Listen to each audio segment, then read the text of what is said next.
Hello everybody, my name is Archit Dongre. So the purpose of today's session is to sort of go into a deep dive into what the mains exam is all about. Since many of you will be attempting the mains exam of this year, there is always a possibility that multiple dimensions of the papers across the mains exam, which is your GS1, 2, 3 and 4 might not have been covered. So essentially what we want to do is to be able to crack this exam in the most efficient manner and in a very strategic manner so that we do not waste too much time finding resources, making notes and just practicing answer writing without getting the hang of it.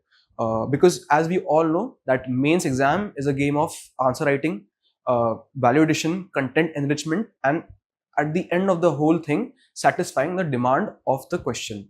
So that is going to be essentially the things that we're going to look at. We're going to broadly look at the nature of the exam, the topics or the micro themes that we must focus on in case we have paucity of time or we want to enrich our content and deliver better content in the exam on specific themes that have been repeatedly asked. We're also going to look at how we can make our own notes and what are the dimensions that we must focus on with respect to the mains exam. Apart from that, I think answer writing is something that many people struggle with. So today I'll also be presenting one of the answers that I had written during my preparation and how I practiced and tried to sort of make it a very content rich answer. So we'll also look at that. So let's start today's session with the GS2 paper. So as we know, we have GS2 has 4 parts, broadly speaking. One is the polity part, one is governance, one is social issues, and the other one is IR, which is international relations, right? So just let's get a broad overview of the paper here.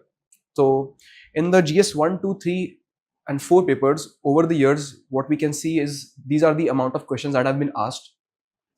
GS4 paper has fewer questions because of the nature of the paper. Ethics paper has case studies and not your general 20 questions per paper, as is the case with GS1, 2 and 3. So I'm pretty sure that most of you are aware about the nature of the paper. If you are not, I think this is the first thing, because some people ignore this. Be very certain that you know what is the paper layout. There are going to be 10 markers and 15 markers. And there is a specific amount of time that you have to spend on each question. For 10 markers, I spend around 7 minutes. For your 15 markers, I take around 11 minutes. And that is, I think, the ideal manner in which you should distribute your paper. This is, I'm just giving you a broad idea about how you should approach mains exam paper wise, right? Okay. So once we go down here, we have a certain data presentation here on the topics that have been repeatedly asked over the year, where we can categorize these questions and sort of get an idea what is one of the most important subjects, what are some subjects that you may give less attention to, may give less attention to, not necessarily, but so just take a look at polity. 96 questions have been asked in polity over the years. Take a look at economy, 73. Geography, disproportionately high number of questions been asked over the years. Society, 76. Security, 48. Security, internal security is something that people very often ignore because it's not very much asked in the prelims exam and it's a very small part of the syllabus and it's just a single word in the GS3 syllabus. But just look at the amount of questions that have been asked. In fact, disaster management, 16 questions. Science and tech, 40 questions, right? So, I mean, the amount of questions asked in security is comparable to IR, which is 53, right? So, just take a look at this data. You'll get a broad idea of what are the important themes that you have to focus on. So, the important themes to me at the first glance appear to be society, geography, IR, governance, security, environment, SNT. But then if you are facing a paucity of time, for example, this year we have around 70 odd days. I'm sure like it's not possible that we are always ready with all the parts of the syllabus. We might have fewer time to revise for certain subjects because we have to practice answer writing as well and test series as well, right? So certain subjects like world history, 16 questions, post-independence, 10 questions, right? So these are some areas that I personally could not do that well, study them that well. So whatever was the most simplest source that I could get my hands on, I used those sources for completing my targets. So you can sort of use this kind of a data analysis on the themes that have been asked to structure your time and how much time you want to give to what subject is, that is something you can take a call on with the knowledge of the themes being asked, right? So let's move on to the first subtopic of the GS2 paper, which is polity. Just take a look at the broad micro theme dimensions that have been asked in the polity paper, right? We have local self-government, basically our panchayat systems, our municipal bodies, and the different issues that are affecting them, right? There is a fundamental rights, DPSP, and fundamental duties part. Just look at the amount of questions that have been asked from these topics, right? Center-state tussle, always in the news, separation of power, constitutional comparisons, pressure groups, so elections, your RPA Act, right? So these are the micro themes broadly being asked. I think when you have this kind of a data in front of you, what this essentially will help you to do is study the parts of the polity paper very well. I mean, it is very easy to open a book and then start reading it from page number 1, but then there is always a risk of some leakages and you might not end up covering the dimensions that are specifically asked in the paper over the years completely and holistically. So once you have this kind of a data in front of you, you can just start with the number 1 topic, statutory bodies, prepare that. Suppose you're doing pressure groups, you can come there, prepare that part. So you know exactly what you have to do and you know exactly how to prepare that and how to study, kind of make those notes and how to write an answer. We will talk about that in a few minutes. Okay. So just to give you a broad example on how I would study if I had this in front of me is, now I know that let's say that I want to study and prepare my fundamental rights part today from the polity syllabus, right? Number 1 thing, let's just not guess and let's just do what is most obvious to us. Let's see what type of questions UPSC asks on this subtopic, right? Fundamental rights. Just take a look at these questions. I mean, this is a very good resource because PYQs will essentially tell you what is in the mind of the UPSC paper. They will tell you what type of questions are being asked and you can sort of get an idea what could be the probable areas that could be asked in the future. Okay, so let's take a few questions as an example. The Constitution of India is a living instrument with capabilities of enormous dynamism. It is a constitution made for a progressive society, illustrated with special reference, right? This is talking about the changing nature of the constitution. It's talking about how constitution can be amended. It's talking about how the fundamental rights are helping in the constitution, are helping us to be a progressive society. And we have to give it with special reference to this particular topic, right? Fundamental rights. So this is the type of question that they are asking, right? We have to be aware of the changes in the acts and the rights. We have to be aware of the articles, right? And we have to have certain examples because the question here was to illustrate with a specific reference, right? Let's talk about another question. Examine the scope of fundamental rights in the light of the latest judgment on Supreme Court on right to privacy. Now, this judgment on right to privacy, which was very famous, the Swami case. So we have fundamental rights with respect to that. They're asking us to examine the scope. So basically, essentially, they're asking the judicial decisions that have come over the years on the right to privacy, how fundamental rights are helping to us to protect them. What are the different cases in which the government can somehow, change that protection to the citizens? What is the nature? Basic structure doctrine is being talked about here. How much protection can we offer? What are the red lines before something becomes unconstitutional? The Shreya Singhal case can be also thought of in this context. How the Section 66A of the Act was removed by the Honorable Supreme Court in that nature. So now we know that this is asking about the latest judgment. We know that current affairs and linking it with the static micro theme is also of great importance, right? Because whatever the latest happenings, whatever is the latest judgment on the fundamental rights or something that has come about, that is going to be of importance here. Okay, so we have to be up to date with our current affair as well, and we have to be able to link it with the micro theme that we are preparing holistically during the period between the prelims and the mains exam, which is essentially now. Okay. Another question, like what I talked about is right here. Discuss Section 66A of the IT Act with reference to its violation of Article 19. Now you have to know what is Article 19. You have to know what is Section 66A. How is it affecting that? What is the rights that are being affected? What was the recent judgments on that? Some cases you can quote. Something about what is the way forward? How can we bring harmony into this balance? And how can the state also secure its security and public order, as well as not violate the principles of privacy, right? So these are the type of things that we'll have to broadly prepare, right? So after we know that these are the type of questions being asked, and We know the micro theme that we have to prepare fundamental rights very well, because there are majority number of questions being asked from that part of the syllabus in the polity paper. So we should be prepared for that. So now, how to go about preparing those notes for that specific topic, right? So I mean, in the mains paper, what I think and I always did was that I know that I have to write a answer at the end of the day. Okay, we don't need to be very good at content creation per se.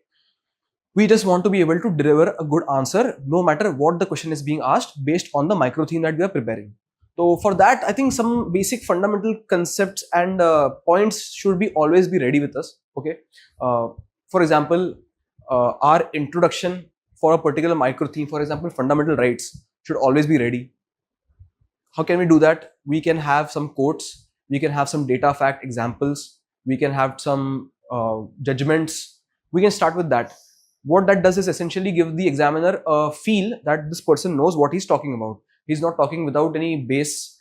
He's always talking like an informed candidate. So that somehow will give a good impression at the start, and you don't get a second chance to make a first impression. So that is a good way to start your answer, with an introduction which is somehow content rich. Okay. After that, we can come to the different dimensions, like I have written here as well. So after the introduction, there is the context. Just briefly, like in the UPSC typical nature of the question, there's a statement and then there's a question at the end. The statement that they have started with, it's to give you some context. Now just briefly elaborate on the context that is being asked. Okay? Just give a brief example or something that relates to that, some article in the constitution that somehow talks about that particular aspect of the question, so that you set a base for the further arguments that you're going to build upon. After that, you can give the analysis part, which is essentially the body of the paper, the answer.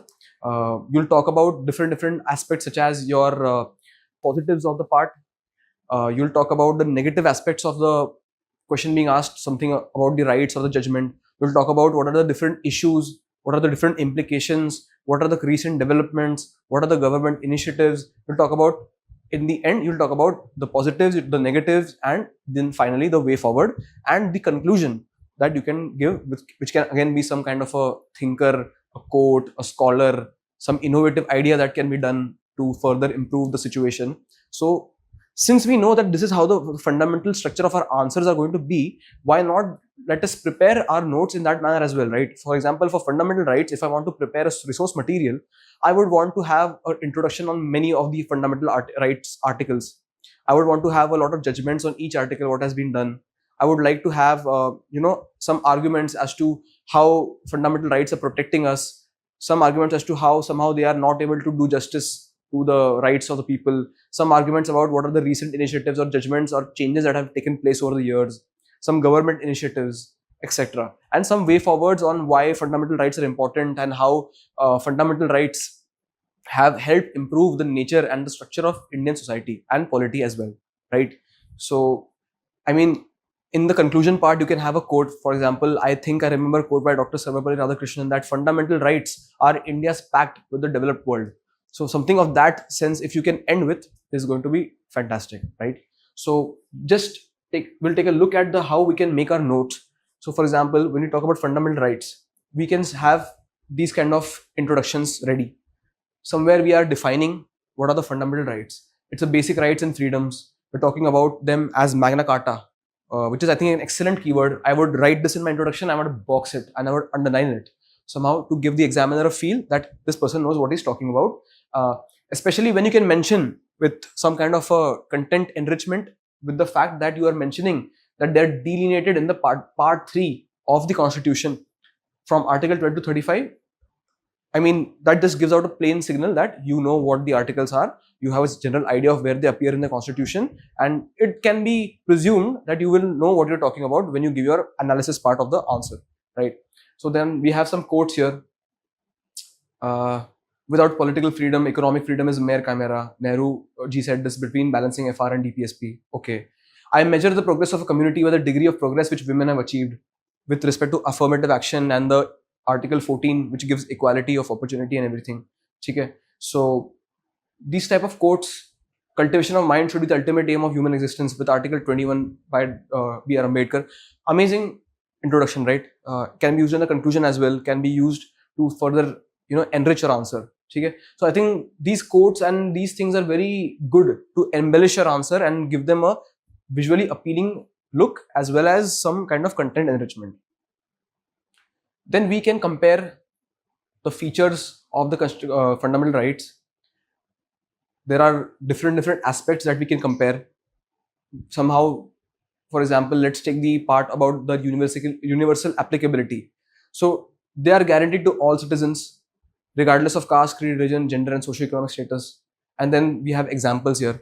So with this kind of content enrichment, whenever we have arguments or these are particularly dimensions with respect to fundamental right, that they're justiciable, they have a non-absolute nature because they can be amended without damaging the basic structure, inviolable, universal applicability. For every point that we'll give in our answer, if a question is being asked on what is the nature of fundamental rights, we have an example to substantiate it. Now I would suggest that when you're giving the body part of the answer, always write the point and then always try to give some kind of example or a data fact or a committee or a report at the end of that. If it's a polity paper which we are discussing specifically, then I would suggest write a lot of judgments and a lot of articles, acts, committee, commission, recommendations, etc. Right? So apart from that, we can look at the significance. Always there are again different dimensions here: advancing political democracy, etc., promoting individual well-being, and then we have examples to substantiate each of the arguments. Okay. So this is somehow going to be very helpful to kind of make your notes. You don't have to prepare what are fundamental rights and something about each article.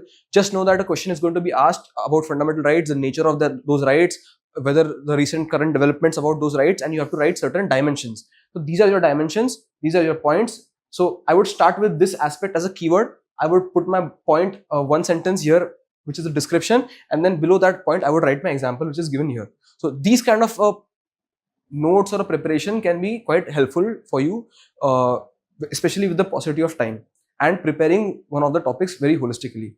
Then in the analysis part, we talked about the positives and negatives. So we have limitations here, which is the limitations of the fundamental rights. What is going wrong with those things? Like they have a limited nature, they are amendable, they are not supreme, right? So preventive detention, for example, has this part where you can allow detention up to 3 months without respecting the rights, right? So these kind of drawbacks, which you can write as a negative points to show that you are covering both sides of the coin. You're giving the positives as well and you're talking about the negative aspects as well, right? So with the examples, you're again going to kind of embellish your answer and provide substantiability and credibility to your point that you're making. Again, like we saw the question on the previous year question that fundamental right to privacy, so the right to privacy that was recently talked about by the latest judgment. They had asked this question and asked us to explain it. So a lot of judiciary related aspects will be asked on fundamental rights because a lot of people always go to court when they feel like their rights have been violated. So this is always going to be a point in the news, and I think preparing the role of judiciary with respect to the fundamental rights, where we are combining two dimensions, the micro theme judiciary combined with the fundamental rights aspect and how they can be linked. This can be a sort of good preparation here, where we know that what is the judicial review, what is the role of judicial review, how writ jurisdiction can help here, and the role of judicial activism in sort of expanding those rights. Because we have seen, for example, with the Maneka Gandhi case, how the court sort of expanded the scope of those rights.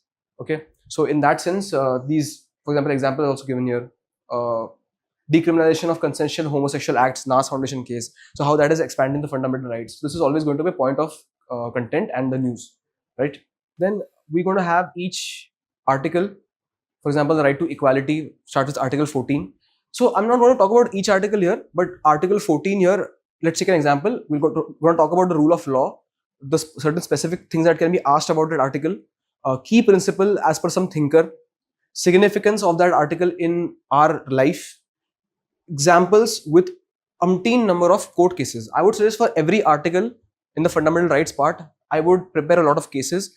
And also I would prepare how they have progressed over time. For example, these articles have always, the scope and scale has been expanded over the years with the help of the judiciary. So a kind of a logical flow of these arguments can also be helpful. So a lot of court cases can be very, very essential in your answer, because I think a polity paper should have a shade of, some kind of a constitutional backing in the answer. So I feel like a lot of court cases, judgments and articles will give it that political shade and kind of make your answer very substantial. So description of that Article 14. Look at this diagram. What an excellent way to just present that. For example, if a question comes on Article 14, I would just start with this diagram. It just gets the point across. Non-discrimination and equality, fundamental rights, democratic accountability, and rule of law and justice. The triangle has been made, and the examiner knows that this person is clear with at least the philosophical aspect why behind the right. So Article 14, you know what it is about, and you can then sort of make this diagram there. It will give value addition to your answer, and I'm certain that you will get at least 1 mark more than rest of the other people in case you choose to make this diagram. Okay. So challenges with respect to that article, the part we talked about, analysis, the positive, the negative, the way forward, which is going to be essentially the conclusion part of that argument. So we're going to talk about how we can expand the scope of that argument article, how we're going to sort of make a harmonious balance, how the judiciary can help, how the civil society can help. These type of way forwards which are positive in nature, which show that as a civil servant, you're not interested in just pure criticism. You are interested in doing something substantial and something of a nature where you can bring a positive change. So at least in thought, we can have that aspect, right? So we can provide some good positive way forwards and end with a nice conclusion on the quotes, that part that we had seen, which can sort of make your whole preparation on fundamental rights and this article specifically, if you take an example, leakage proof and airtight. So then we can have any type of question on this matter, this micro theme, and then we'll be substantially armed with data, fact, resources, judgments, diagram, and points analysis to answer that question. Okay, so now that we have seen how the question is coming, which micro theme is being asked, we know how to prepare, we know what content we have to prepare. So let's get to the real thing, the answer writing part. Okay, so let's take this question for example. Describe the evolution of the right to property in India through constitutional amendments and court judgments. Now, without seeing this, how I would do this. Describe the evolution of right to property. I underline my question when I write evolution of right to property, constitutional amendments, key court judgments. So firstly, I would explain the article of the right to property. Then I would go on to explain that it was removed from the fundamental right part by some constitutional amendment. Which amendment? 44th amendment you have to mention. Then you have to kind of write about what is the current place of that article, and something, if I know a quote or something related to right to property, I would mention that in my introduction part. Now the evolution part, then I would give a subheading. What is how evolution that has taken place. Then I would write about how the different, with the period of time, what are the different changes that were made in the judiciary with regard to the right to property, what are the developments that took place from the beginning till the current part that we are in right now. I would try to draw a schematic flow chart, maybe a circular diagram, which kind of gives the answer to the examiner just by a first glance, looks visually appealing, and also gets the point across with minimum time, right? So let's look at this part. So they have introduced it. There is a fundamental right explanation. It's gone to Article 300A, which is a constitutional right now, not a fundamental right. Then they've come to the evolution part, where from the first amendment onwards, the changes introduced, 4th amendment, 17th amendment, 25th, 44th amendment. So this is a kind of a flow that you'll follow. I would make arrows and draw it in a schematic manner, in a flowchart manner. I would also mention all these articles here. I would mention the constitution amendments. I would, in fact, when I write this part, I would box this part. I would draw a box here. I would draw a box here, just to get out the visibility aspect of that answer, right? So if you are going to use a data fact, don't be shy about it. Make sure that the examiner sees that data fact there and he knows that this person is trying to value add to his answer, right? So that must be out there. Okay. So I would sort of box these things. I would underline a lot of my articles that I'm mentioning here. I would just then kind of make the arrow based point writing. Like I would box this, I would make an arrow here, I would make an arrow here and write this, just to make it more schematic, a flowchart approach, visually appealing. That's the case. Then I would mention Supreme Court judgments here. I would mention them with the evolution that has taken place. So for example, what judgment came and then what led to that amendment. So in that kind of a very flowy manner, I would explain this answer. A lot of judgments have been mentioned here. This is going to give you that value addition edge. This is going to get you from rank 153 to 3, right? So because every question that we attempt to make 1 mark more, every question that we try to do better is going to somehow add value to your answer. So landmark Supreme Court judgments are going to be mentioned, and yeah, a lot of answers, judgments and property owners, recent developments, something that civil society is doing, government initiatives. So a few more dimensions like that, and then I would conclude with my conclusion, right? So let me show you one of the questions that I wrote in respect to fundamental rights. So let's look at the question. So this is the question that I had written during my mains time. So this is the question is examine the constitutional perspectives on environmental conservation and climate justice in India and how these concepts have evolved over time through constitutional amendment and landmark case laws. Right. So case laws are going to be asked a lot in the paper. You can see the PYQs also. They always ask you case laws. So you should be very good with the court judgments. So an answer that I wrote in 7 minutes in mains time in the pressure of the timer, I wrote this answer in this way. So I started my introduction with not with a quote here, but I have started with the recent developments to show the examiner that I know what he's talking about. Just to make my credibility established that this question is being asked, I will fulfill your demand. See that in the introduction, I'm telling you what is the latest development, so you know that I know what exactly you're talking about. Recently, Supreme Court declared that right to be free from the adverse effects of climate change is part of fundamental rights under Article 21. Look at my data fact. Article 21 has been mentioned. I've boxed it. I've made sure that you see that I've mentioned an article in my polity paper. They've asked the constitutional perspectives. Then I mentioned what are the different dimensions of the right to clean environment, right? So directives, principles of state policy has been mentioned. I've underlined it. So my keyword has been written. I've underlined it. I made a mistake here. I've written Article 48A, but I've not boxed it. So I should have boxed it so it shows that I know what I'm talking about. Okay? Fundamental duties, Article 51 again boxed it. Article 21 in fundamental rights. Then I mentioned a lot of court cases here because they have asked to give case laws. Look at my case laws, my data fact that I've put. MC Mehta case, right to clean environment, Maneka Gandhi case, Vellore Citizens Forum case, polluter pays principle had evolved, how the concepts evolved over time. Then I've given like a flow kind of manner in how the right to clean environment has developed. So AK Gopalan case, then Maneka Gandhi case, which is a logical conclusion to that argument, TN Godavarman case with respect to forests, POSCO versus State of Odisha case, National Green Tribunal case, and the formation of that body, right? India is the only country after Australia and New Zealand to have that kind of body. So I've mentioned some kind of trivia here just to show the examiner that I'm giving you some kind of a new knowledge or some kind of interesting fact here just to validate my answer. Various amendments. I've mentioned a lot of laws that were given in our by the government to us for protection of the environment. So Forest Conservation Act underlined it. Environmental Protection Act underlined it. So underlining these things. And then I've concluded with a simple statement. This could have been better with a quote or some kind of a report of UN or some kind of environmental body. But then I think because of paucity of time, I couldn't think, and then I wrote a simple conclusion. But then just by the first glance, I feel like this answer is very content rich because a lot of acts have been mentioned. There is a lot of court cases that I've mentioned and boxed, right? And in that time, you can only deliver that much content. So make it short, make the keywords very highlighted, give a lot of data fact validation, court judgment cases, and then sort of box those points just to make your answer better. So this is the broad approach on how I would go about polity. I've explained to you this with a micro theme, which is the fundamental rights part from the polity syllabus, right? So looking at governance as well, we have that a lot of things have been asked in governance. So these are the broad areas. Enforcement agencies, citizen charter, regulatory bodies, government schemes, society, civil society, civil services, structural reforms and action, constitutional bodies, SHGs. E-governance is being asked especially a lot, transparency, accountability. So now when you go to prepare governance, if you have this kind of a thing in front of you, you know exactly what part of the syllabus you have to prepare. Just keep preparing this notes making format that we talked about already.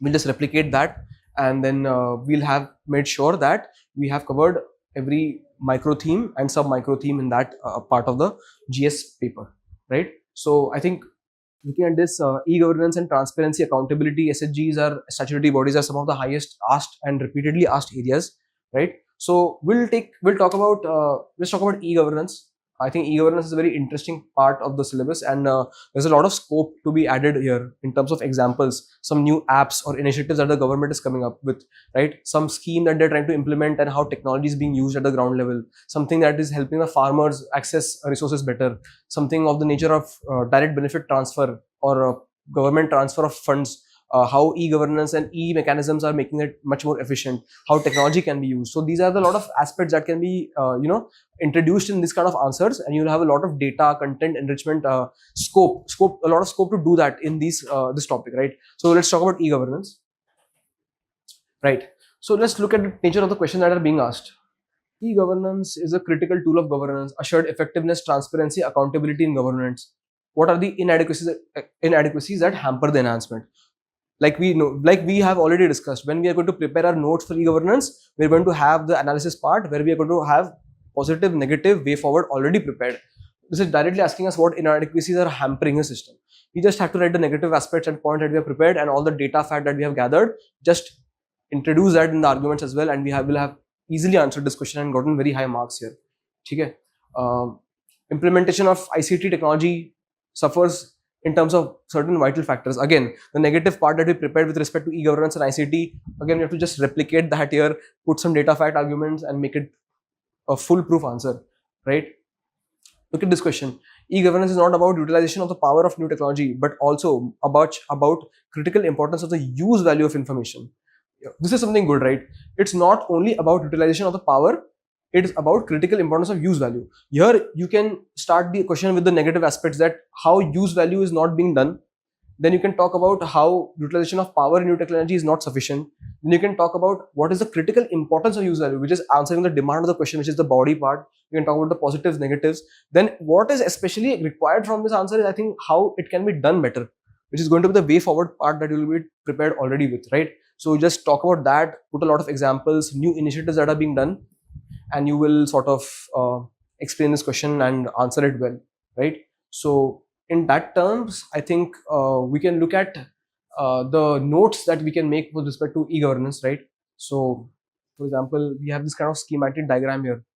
I mean, with this kind of a data fact argument, we already know that we have to prepare e-governance with some kind of introduction, like with how technology is going to help us do that better.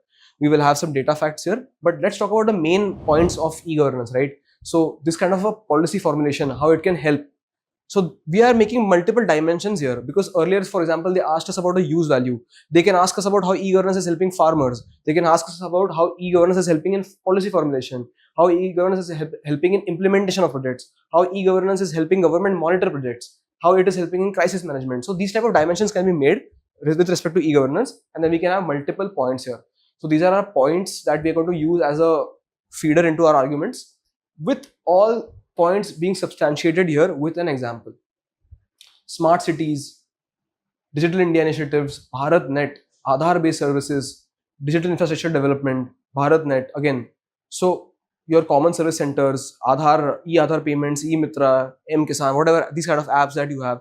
When you give that those names of those apps and those initiatives, you sort of show the examiner that you know what are the initiatives that are taking place, you know the current developments, and you know that the government is very strongly focusing on digital India parts. They're talking about a lot about technology, they're talking about digital literacy, they're talking about getting people on board with newer systems so that leakages and different aspects of redundant paperwork and red tapeism can be stopped. So e-governance, if you can explain with these sort of initiatives, you will have made your point very clear, right? So we have to know the significance of e-governance with different like citizens, government, administration, businesses. So different dimensions have been created here with respect to how e-governance is helpful.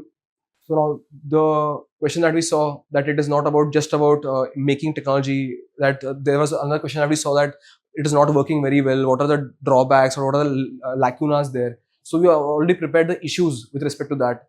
So political issues are there, ambiguous policies, institutional issues are there, lack of capacity building, training, skill gaps, etc., economic issues. So we have dimensions in the issues as well. So this is the analysis part, right? We have seen the positives, now we have seen the negatives, and then to conclude that argument, we have a lot of quotes and these kind of material where we have Honorable Prime Minister's quote on e-governance. I mean, if you start with that or you end with that, it shows that you are very up to date with what the government is doing. You are listening to the speeches of the Honorable Prime Minister, and you are very up to date with the current happenings with respect to this micro theme, which is essential for your mains paper, right? Different connotations. Again, we are just opening multiple dimensions on based on what can be asked, so that we are already well prepared with this. There are different models: G2C, government to employee, G2G. I mean, if they asked you what are the different sectors or dimensions of e-governance in India, if we can just introduce the e-governance part and we can draw this diagram here, just 4 points, 4 boxes, and mention this, it will make it very clear and look much better, right? Like I would try to do that. Evolution, key milestones, recent developments, current affair updated, right? growth phases, how it helps, etc. Then specifically with respect to Digital India, data, facts. Now this is going to be our basically value addition.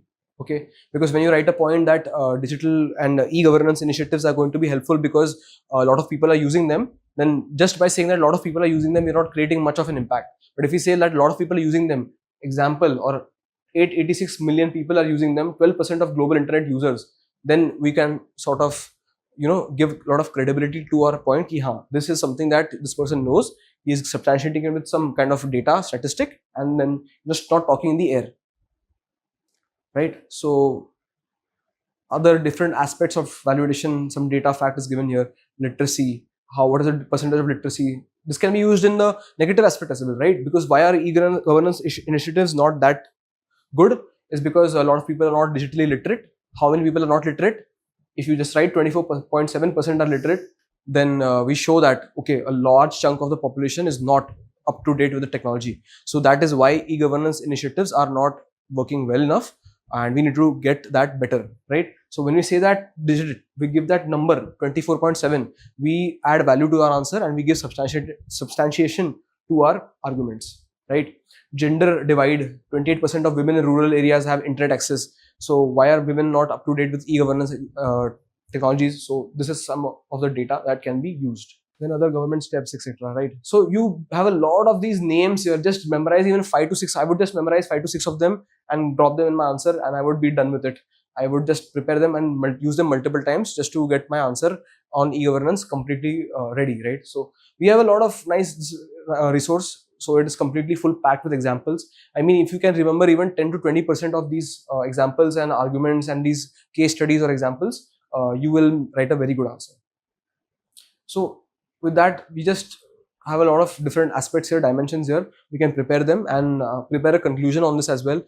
How do you want to conclude your answer on e-governance? Maybe Honorable Prime Minister's quote on e-governance, some World Bank report on what is the uptake of e-governance, how much of growth in GDP we can expect. So we can end with that to show that if we have better e-governance and e-initiatives, we will do better economically as well, right? So we can give that argument. Let's take a look at the question on e-governance. E-governance is not just a technological reform, but behavioral and administrative shift. Now we had already seen a dimension where we had seen e-governance in administration and e-governance for citizens and governments and business, which is the behavioral part, right? We just already have the data and fact prepared. We already have the dimensions prepared. We just need to critically examine how e-governance is transforming civil services. We had also seen prepared a dimension where e-governance is being used in civil services as well. So our content is completely ready. We just have to practice to write this answer. So just introducing e-governance, we are kind of adding value here with the second ARC example. We can also alternatively give the names of some initiatives. We can talk about the latest development, or I would talk about maybe something that I've read in current affairs about the latest e-governance initiative, and then I would just mention it here just to show that I'm up to date with it. Then I would address the question in few words that it's not just a technological reform but behavioral administrative shift. I would talk about how it's an administrative shift. I would draw that schematic diagram that we had seen in our notes. I would kind of explain it. So you can see that they have given here a few points on that. Then they have asked us to critically examine it in civil services aspect, right? So we give the challenges and behavioral barriers. We give the negative aspect that we had prepared already. The negative part has been given here. And then we have to conclude with a way forward. We cannot just leave our argument at a negative point, because that essentially shows that we have nothing to contribute.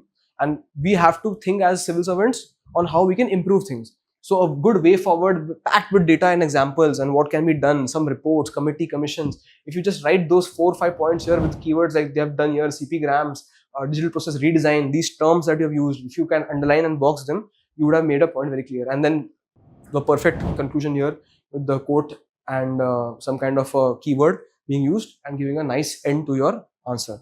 Okay? So this is how you would study your governance aspect as well. So basically, technically the idea here is that only that we have a same way of preparing our notes and making a preparation foolproof. We have the benefit of seeing the micro themes. We know exactly what area we have to study. Just pick up one area, make that kind of a note where you have quotes, or you can use this material as well. You have dimensions, you have different arguments, you have different positives, negatives, way forward, analysis, scholar datas, fact, diagrams, and conclusions. If you have this prepared, no matter what kind of question you get, if you have multiple dimensions also in your body, you can deliver content. Content will be the same. All we have to do is now just to practice our answer writing and get used to putting that nice content that we have in our mind on paper, so that we are very comfortable with writing that thing in the exam. Because see, in the exam you just have 7 minutes and everybody around is writing, examiner is on your head, you don't have time to think. You have to be so quick with your thinking and your answer writing that you must deliver content very fast. And to deliver, essentially to deliver good content with adequate value addition, you have to practice that a lot, because it can't just come in 7 minutes. So practicing answer writing is important, but preparing in this manner will make sure that when you have the time to practice, you will be very good with the content delivery part, right? GS2 paper that I would like to pick is the IR part, broadly speaking. Look at the different aspects they have asked about IR, right?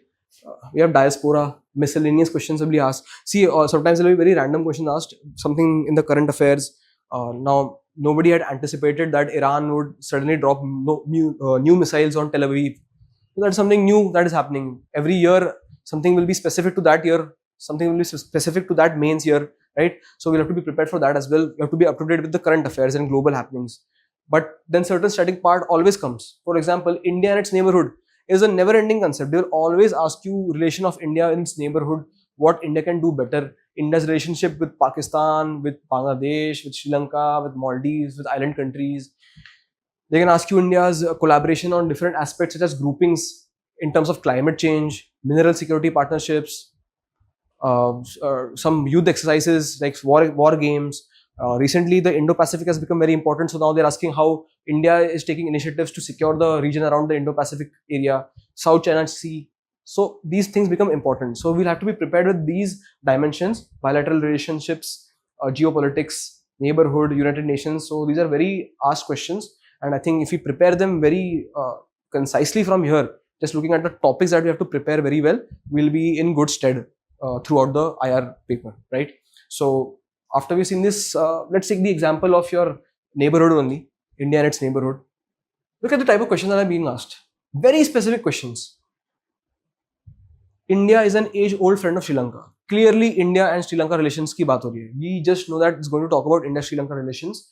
India's role in recent crisis in Sri Lanka, connected with the current affair part, because it was very relevant for that year. Terrorist activities and mutual distrust have clouded India-Pakistan relationships. To what extent the use of soft power with sports and cultural exchanges could help. Again, India-Pakistan relationships, terrorist activities and mutual distrust. Now, if you have prepared India-Pakistan relationships, you'll have a lot of data and points ready as to what Pakistan has done, how they promote terrorism, what are the different events that have taken place, conferences, how we have used, tried to get them in the grey list of the FATF. So you'll have everything prepared. You'll just write that, and then what extent use of soft power will help and cultural exchanges will help. You can write both aspects. Now, don't just write how it will help or it won't help. Write both. I think that it will help. You will have prepared India and India's soft power and cultural exchanges. You can somehow link in the paper itself the soft power part that you have prepared of India, how you can use it in the cultural exchange part. Right? Yes, it will help improve relations. 4 points. Then you can say it won't help that much because Pakistan has a policy of terrorism. Bleed India through 1,000 cuts. That is the policy. So cultural exchanges have been done many times. How much they have worked is questionable. So that can be given as an argument in the negative side. And then we definitely have to conclude with a way forward, on how we can tackle Pakistan and the terrorist activities, the UNSC, the CTC, different forums, for example, at the SCO, trying to get them in the grey list of the FATF. So you will have prepared all these things in your IR syllabus when we discuss about how we make the notes as well, right? So you can kind of now make an assumption that you exactly know how to prepare, get that point done, multiple dimensions, prepare that, positives, negatives, way forward, quotes, data, fact. Another, with respect to Project Mosam, with ASEAN related things, unique foreign policy initiative, talking about that. And sometimes these questions are very well related to the current affair part. So with IR especially, I would suggest be very up to date with the current happenings, because even anything that happened in that year is going to be of very great significance, right? For example, now we had Operation Sindoor, which was in the news a lot. I won't be surprised if they ask a question directly on that in this year, right? So it is very much possible, and it's a very global happening, and it directly links with our syllabus, India and neighborhood. So it's a very possible question. So like this is the kind of projection that you'll have to make yourself as to what dimensions are going to be important. But then at the end of the day, you should be prepared with certain core basic points of India and its neighbors and the positive, negatives, the relationship that we are having, some government initiatives that we are taking in their country, something that they are doing here, diaspora, trade. You should have these static things prepared very well. And then anything that comes in current affairs, you can just read that part and substantiate the current affair question with the static content, right? So let's look at the notes that we have here. So like talking about India and its neighbor, just take the example of India and Pakistan only. A good introduction here, some quote from a good author. India and Pakistan wrote that partition left both countries with unresolved territorial, religious, political issues that continue to define their relations. Okay, we've name dropped this scholar, Stanley Woolpert. Just gives a good impression, like this person is well read. He has interest in international relationships. So another quote by Sham Saran, who's former foreign secretary, that Pakistan's fixation on Kashmir and its quest for strategic depth in Afghanistan have been major obstacles. Now we know that Pakistan is a very narrow country. If they have to survive an onslaught attack from us, our side, they need certain space on the western front, right? So for that, they need to have strategic depth. So by using these technical terms in IR, like strategic depth, right, global great game, new arena, right? So these kind of words, salami slicing, wolf warrior diplomacy, just by using these technical terms, we can give the examiner an impression that we read a lot of international relationship articles, we are well aware of the current affairs, we know, we read the newspaper, so we will have that idea, right? So we will, now we are preparing India and Pakistan, we'll have the history, all the current developments that have taken place with respect to India and Pakistan, we'll be preparing. We'll have the background, we'll have the phase of reconciliation, so everything that happened up till the Kargil war, what were the new things that are done, the Kargil war committee that came after that, what did it suggest, that can also be important, right? What are the major issues? Now we are doing the positive negative part, the issues, which is the negative, border issue, Indus Water Treaty. Everything is now substantiated with the argument and we substantiated with an example. For example, terrorism, then we mention an attack, we write 2016 Uri attack, 2019 Pulwama attack, so that it gives the answer credibility, right? Dysfunctional SARC, jammed vehicle, as per Dr. Jaishankar. So these kind of author quotes give an good feel to the answer overall, that it comes from an informed person. Boundary conflicts can be asked. I mean, this map, if you can prepare this map, if there is a question on boundary conflicts between India and Pakistan, because of now Operation Sindoor also in news, boundary conflict question can come between India and Pakistan. If you can draw this map here, show Siachen, show ceded area, Chinese occupied area, Pakistan occupied Kashmir area, okay? If you can draw that, label it thoda bahut, then I think what a good way to start your answer and visually just appealing to the examiner and so easy to correct a diagram, right? So boundary conflicts, we'll give data fact examples, Gilgit issue, we'll name the issue, Siachen issue, Sir Creek issue. So we have multiple fronts with Pakistan, right? Somewhere in Kashmir there is a front, in Gujarat, in Rajasthan side, in Punjab side. So we can break that down in that dimension as well and sort of study what is the problem at each front. So there's a desert area in Rajasthan, Sir Creek is a marshy land, what are the problems there? So we can prepare in that manner also, we can divide it in that dimension as well. So boundary conflicts. Then the Indus Water Treaty, very important, India called it off, so it can again come in news. So they can ask a very specific question. In fact, they can ask the question ki, how is the resolution mechanism in the Indus Water Treaty? So there are 3 steps to that. So you should know what those steps are. You should know how India can, and especially you have to think about this, right? Now, what is the way to get out of this treaty? What is internationally feasible for us? So you have to think on those lines also, prepare dimensions and make points for that, because they can definitely ask, what do you think about it? And how should we take forward our approach with IWT, right?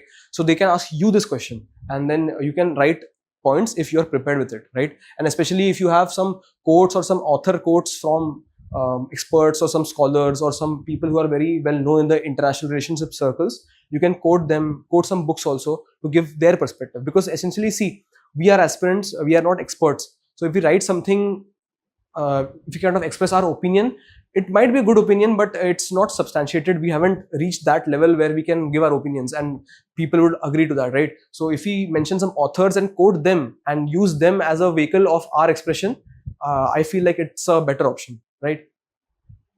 So provision of the treaty, you basically overall express this. If you can draw a diagram, you can give some data fact on this, why Indus Water Treaty is slightly unfair to India. If you can give the data fact, okay, eastern rivers have 11 cubic kilometer of annual flow and western have 232, which goes to Pak side, right? then we can show that we need more water because we have more population, etc., whatever arguments you give. But if you can mention these figures, 11 and 232, it just gives so much credibility, so much more emphasis on your answer, right? It gives you so much more substantiation. So I feel like that is something that you can do. Then other related issues, IWT, Operation Sindoor, which is current affair. You should be very well prepared with this. So you should have what is the different dimensions of this, how it's a strategic shift in India's policy, that credible deterrence is needed. India is now going to respond to these kind of attacks with a good response. New normal, military response to terrorist attacks. So changes. So they can ask a kind of a very broad question, ki how Operation Sindoor has shown a change in India's foreign policy and its approach towards Pakistan as compared to the past. Your points are all ready. And you can just write them, give examples, and close your arguments, right? So terrorism, cross-border terrorism, right? China-Pakistan partnership, how that triangle is now getting, like if you can use this keyword also, that India fights a 2.5 front war in quotes. So you can talk about China, Pakistan, and left-wing extremism. So you can give that kind of a term also in your answer. So just to give that emphasis, ki you know what you're talking about, right? So how China-Pakistan partnership is going to be impactful on India. So multiple dimensions for each country. If you can prepare these notes, or I think it's a better thing to like use these ready-made resources. It can save your time also. So it is better, right? So different aspects, and then we can conclude with way forwards on how we can take India-Pakistan relationship forward in a better manner, right? What are the ways we can tackle them, and that is somehow you can close that. And then looking at the answer, the question on Operation Sindoor marks beginning of India's doctrine and innovation of military response to terror attacks. This is a remarkably shift in India's policy. Highlight significance of Operation Sindoor, evaluate the future of India-Pakistan relationship. The question is essentially give the significance of this operation and evaluate the future of India-Pakistan relationships. So you give, because they have given the statement, just briefly shed some light upon it, how it's a paradigm shift in security doctrine. Terror and talks can't go together. We have repeatedly often mentioned that even at international forums, that terror and talks cannot go together. And we are going to be responding to terrorist attacks with a military might, right? So this is a kind of a nice segue into your arguments. Now we come to the question, highlight significance of Operation Sindoor. We had already prepared that in our notes. 5 to 6 points, we'll just give it as it is. Just very impactful points, with starting with the keywords, boxing any arguments, boxing any examples, underlining the keywords as well. I would underline each of these points here just to bring more emphasis and make it visually more readable. No nuclear deterrence. So like 8-9 good points on significance of this operation. Then implications of this operation on our relationships, because this is a part from the syllabus of neighborhood and India-Pakistan relationships. So like I said, don't just give one-sided opinion. Don't give a unilateral argument. Talk about the positives, talk about the negatives, and then we can write how, I mean, it's not given here, but I would also write a way forward.